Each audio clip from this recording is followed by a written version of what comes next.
Si la mesure du temps est universelle, force est de constater que notre façon de le gérer, elle, est bien personnelle. Preuve en est, certains sont toujours en retard, d'autres toujours à l'heure. Pour certains, la montre est source de stress, pour d'autres, elle rassure. Et vous avez dû le remarquer, le constat est le même partout, y compris dans la sphère professionnelle. Comment faire en sorte de commencer les réunions à l'heure, de bien évaluer leur durée, de les finir dans les temps ou de les écourter si besoin? J'ai demandé conseil à Louis Vareille. Bienvenue dans SOS Réunion, le podcast Bruno qui vous aide à rendre les réunions plus organisées, plus efficaces, plus fun, plus mieux quoi. Moi, c'est Laura Gadouri et pour vous aider à améliorer les réunions, j'ai le plaisir d'être accompagnée par Louis Vareille, réuniologue et fondateur de l'École internationale de réuniologie. Bonjour Louis. Bonjour Laura. J'ai lu que le temps de concentration optimal d'un adulte était de 25 minutes. Quelle est la durée idéale d'une réunion selon vous? On me pose souvent la question. La réponse est facile, hein. La durée idéale d'une réunion est celle qui est nécessaire pour atteindre l'objectif. Par contre, je ne suis pas un big fan de ces données sur le temps de concentration d'une personne. Ah. Demandez à un étudiant pendant combien de temps il peut rester concentré devant un cours de droit fiscal ou une finale de Coupe du Monde de foot.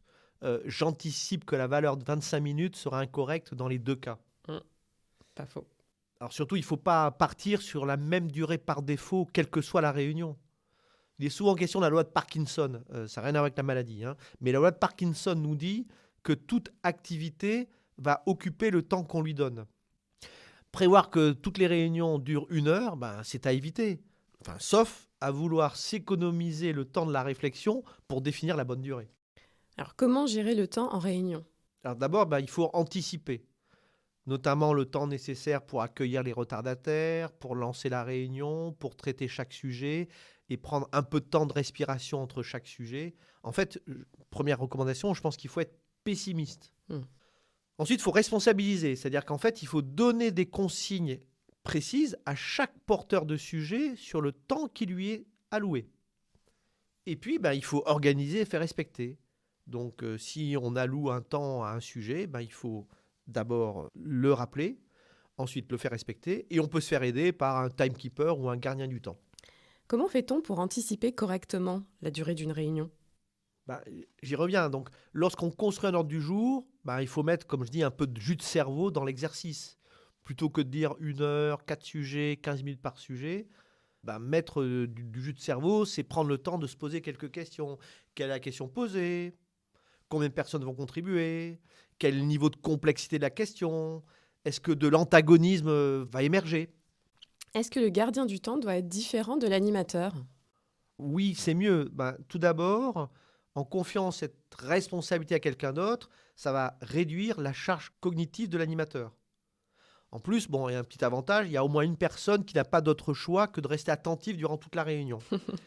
Et puis, il faut faire tourner la responsabilité pour que chacun, à tour de rôle, prenne conscience de l'importance de jouer ce rôle dans le groupe. Lorsque la discussion a fait émerger un problème non anticipé, que recommandez-vous? Ça peut arriver. Ouais. Alors, en fait, là, on aborde les digressions. Donc, quand un problème non anticipé émerge au milieu d'une discussion, moi, j'appelle cela un caillou. J'ai pris cette expression à un ami. Exemple, quelqu'un prend la parole. Je ne pense pas que le serveur puisse accueillir ce nouveau volume de données.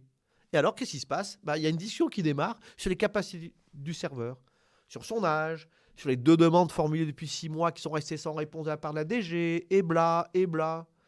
Et donc, une partie des personnes présentes va se mettre à casser le caillou, alors que ce n'était clairement pas l'objectif de la réunion. Mais par contre, pour les experts de la taille des serveurs, c'est l'opportunité rêvée pour pouvoir prendre la parole. Et c'est exactement ce qu'il faut éviter. Vaut mieux intervenir. Attendez. C'est une bonne question. Je vous propose que nous la regardions vite. Alors, Paul, qui peut explorer et revenir avec une recommandation pour la semaine prochaine? Vous voulez tenir le temps en réunion, identifier les cailloux, ne les cassez pas. Et si le chef parle trop et fait déraper le timing? Quelles seraient les petites phrases magiques pour sortir de l'impasse? Il faut oser prendre la parole, effectivement. Attendez, je pense que si nous rentrons trop dans les détails, j'ai peur qu'on ne finisse pas à l'heure. Qu'en pensez-vous? Que faisons-nous?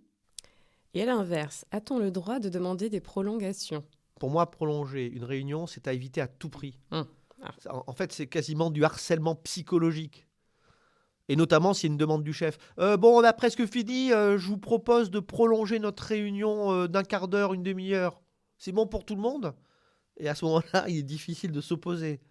Même si l'on sait que cela va nous conduire à ne pas respecter un engagement déjà pris avec un collègue, ou bien un rendez-vous pour récupérer son bébé à la crèche. Lorsqu'on sent venir le dérapage, il faut intervenir.